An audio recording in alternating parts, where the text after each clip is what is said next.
Now, I'd be remiss if I didn't note that Ralph Puckett's service to our nation did not end in the Korean War. It did not end after his service in the Vietnam War, where he earned a second Distinguished Service Cross, 2 Silver Stars, 2 Brown Stars with V for Valor, and add to that, during his service, 5 Purple Hearts for injuries suffered in combat. And it didn't end. After his retirement from active duty, or his induction into the Ranger Hall of Fame, it didn't end there either. When he served as the honorary colonel for the 75th Ranger Regiment, where he'd helped a new generation of Rangers during their training missions. Even now, you can find him out at Fort Benning, cheering on the Rangers and letting them know he's there with them. Over his career, he mentored countless young people. He's always believed that all that mattered to be a Ranger was if you had the guts and the brains, that the standard he applied when he picked his first Ranger unit in Korea. In an Army that had only recently been integrated, he chose, with his team included a Black, a Latino, and Asian American members. My mother would say, God love you, man. In 2015, during the Obama-Biden administration, and the military is considering opening all combat positions to women, including Rangers, Colonel Puckett let it be known that he thought women could meet the standards and said, I want to see them do it. He leads from the front. He leads by example. He leads with his heart. He's a Ranger. And that's how Rangers lead. That's how you lead. So now, it is my great honor to ask for the citation to be read and to award Colonel Puckett, Jr., Ralph Puckett, Jr., with the Medal of Honor.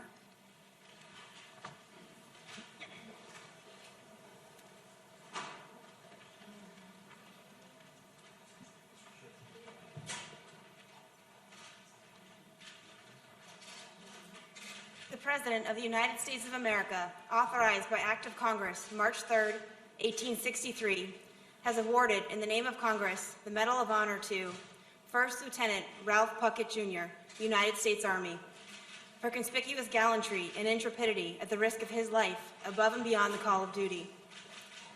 First Lieutenant Ralph Puckett, Jr. distinguished himself by acts of gallantry and intrepidity above and beyond the call of duty while serving as the commander 8th U.S. Army Ranger Company during the period of 25 November 1950 through 26 November 1950 in Korea.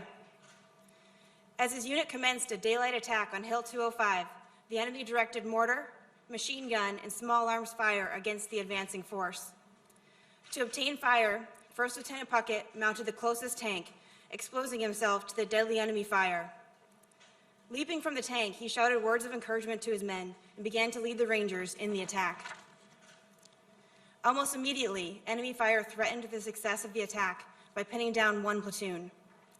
Leaving the safety of his position with full knowledge of the danger, First Lieutenant Puckett intentionally ran across an open area 3 times to draw enemy fire, thereby allowing the Rangers to locate and destroy the enemy positions and to seize Hill 205.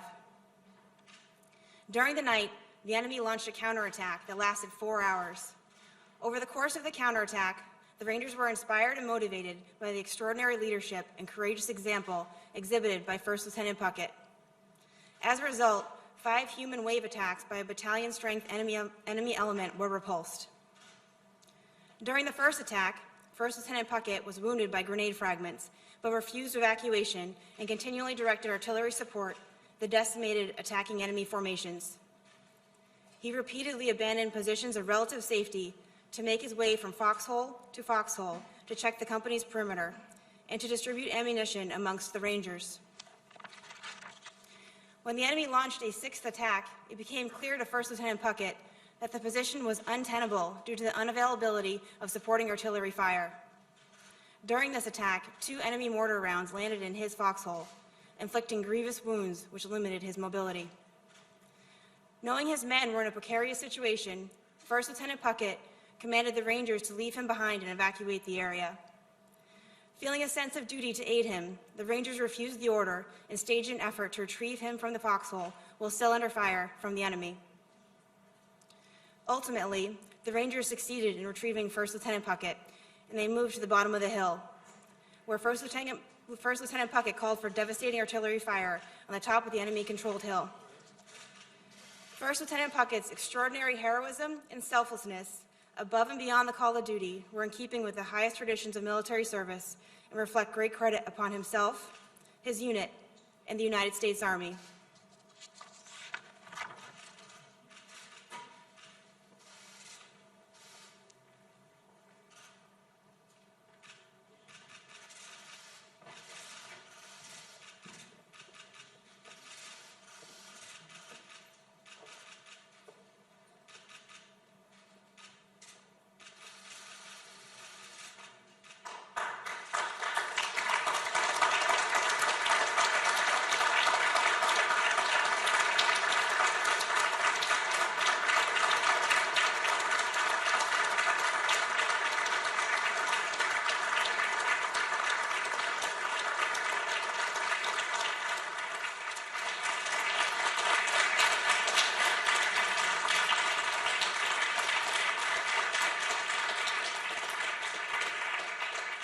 Let me invite the family up. Come on, get the family up here. All of you, including the grandkids.